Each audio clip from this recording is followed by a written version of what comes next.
मेरा 56 इंच का छाती है, तो अभी तो 56 इंच का छाती दिखाना चाहिए आदरणीय देश के प्रधानमंत्री नरेंद्र मोदी जी को कि 56 इंच का छाती तो अभी प्रदर्शित करने की ज़रूरत है। और कहते हैं कि देश और दुनिया जो है में भारत का नाम हो रहा है, भारत विश्व गुरु बनेगा। क्या यही भारत विश्व गुरु बनेगा?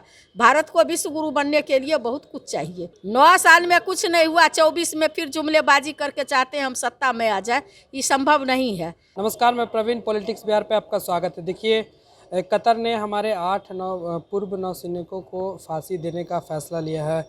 हमारे साथ इस पे बातचीत करने के लिए उर्मिला जी हैं, प्रदेश प्रवक्ता हैं आरजेडी की। मैम, इसको किस तरह से देखती हैं? जहां मोदी जी एक तरफ कहते हैं कि हम काफ़ी मजबूत हुए हैं इंटरनेशनल लेवल पे भी, लेकिन अब कतर हमारे 8 नौसैनिकों को अब फांसी की सज़ा दे रही है नेवी की, तो उसको कैसे देखते हैं? देखिए, ये तो हमारे लिए और देश के लिए बहुत दुर्भाग्य की बात है कि हमारे नौसैनिक को जो है कतर में फांसी दिया जाएगा।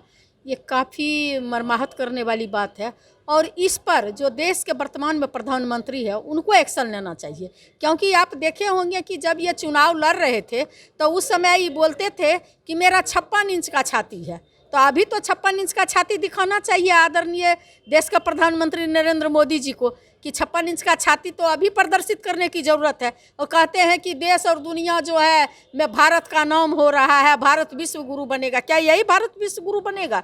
भारत को विश्व गुरु बनने के लिए बहुत कुछ चाहिए और आपने पूरे देश विदेश में साख कम कर लिया। देख लीजिए कि चीन किस तरह से भारत के ज़मीन को कब्जा कर लिया है। इनका जब जब बीजेपी का राजपाट आया है तब देश के लोगों का बलि पड़ा है, चाहे वह कारगिल का युद्ध हो, चाहे पुलवामा हो, और चाहे हमारे सैनिक को जो है शहीद होना पड़ा है। और इनके तो एक नेता बोले थे कि ऐसे ही शहादत होते रहता है, तो इनके लिए तो आम बात है। और ये जो जुमलेबाजी करके आए थे सत्ता में कि 56 इंच का छाती दिखा करके, अभी इनको छाती दिखाने की ज़रूरत है। वहाँ के दूतावास जो हमारे भारतीय होंगे, दूत होंगे, उनसे बात संपर्क करके क्या बात है, क्या मैटर है, क्या मैटरलाइज हो सकता है, उन सैनिकों को अभी बचाया जा सकता है।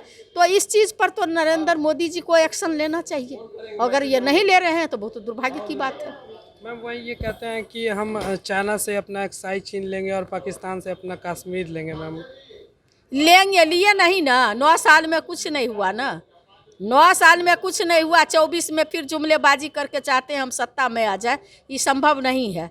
लोग जो हैं, भारत के लोग, चाहे युवा हो, चाहे किसान हो, चाहे महिला हो, चाहे बूढ़ा और बुजुर्ग हो, चाहे दलित हो, महादलित हो, पिछड़ा हो, अति पिछड़ा हो, अल्पसंख्यक हो, चाहे प्रगतिशील समाज के लोग हैं, सारे लोग जो है ठगा ठगा सा महसूस कर रहा है। चाहे बेरोजगारी का आलम देखिए, कमर तोड़ महंगाई देखिए, सभी जगह जो है लोग त्राही माम में है। इसलिए नरेंद्र मोदी के बारे में लोगों का अब एक ऐसा बन गया है पूरे देश में कि अगर नरेंद्र मोदी आ गए तो 50 साल तक चुनाव नहीं होगा, फिर संविधान को पलट के कहेंगे अब कोई चुनाव नहीं होगा। इसलिए ऐसे लोग, माने विश्व का सबसे बड़ा लोकतंत्र जो है सो भारत है, और ऐसे लोकतंत्र में ऐसे प्रधानमंत्री की जरूरत नहीं है जो हमारे बाबा भीमराव अंबेडकर के संविधान को बदल दे।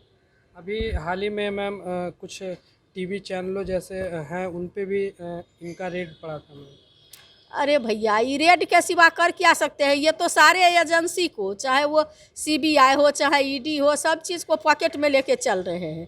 इसका तो तोता हो गया है, बोले बोलो मिट्ठू सीताराम तो बोलेगा मिट्ठू सीताराम। इस तरह का इन्होंने सरकारी एजेंसी का पूरा दुरुपयोग ये पूरे जो है 9 साल में इन्होंने किया है। अच्छा, महागठबंधन इस बार चुनाव में क्या टक्कर दे पाएगी नरेंद्र मोदी की सरकार? टक्कर ही नहीं दे पाएगी। ये जो इंडिया गठबंधन जो बना है पूरे देश लेवल पर, पूरे देश से इनको उखाड़ फेंकने की तैयारी हो गई है। और पूरे देश के नागरिक, जब सिंहासन खाली करो की जनता आती है, इनको जो है सो दोबारा जो 14 में आया वो 24 में नहीं आएगा। हमारे साथ आरजेडी की प्रदेश प्रवक्ता थी, आप इनको सुन रहे थे। साफ तौर पे डॉक्टर उर्मिला ठाकुर थी हमारे साथ, इनको आप सुन रहे थे। देखा साफ तौर पे ये नरेंद्र मोदी पर जम के हमला बोली, साथ ही उन पे कई सारे सवाल भी खड़ा कि 2024 की चुनाव को चुनौती भी देने की बात कह रही है। आपको पूरी वीडियो कैसी लगी हमें कमेंट करके जरूर बताएं। साथ ही ऐसे तमाम खबरों के द पॉलिटिक्स बिहार देखते रहे। धन्यवाद।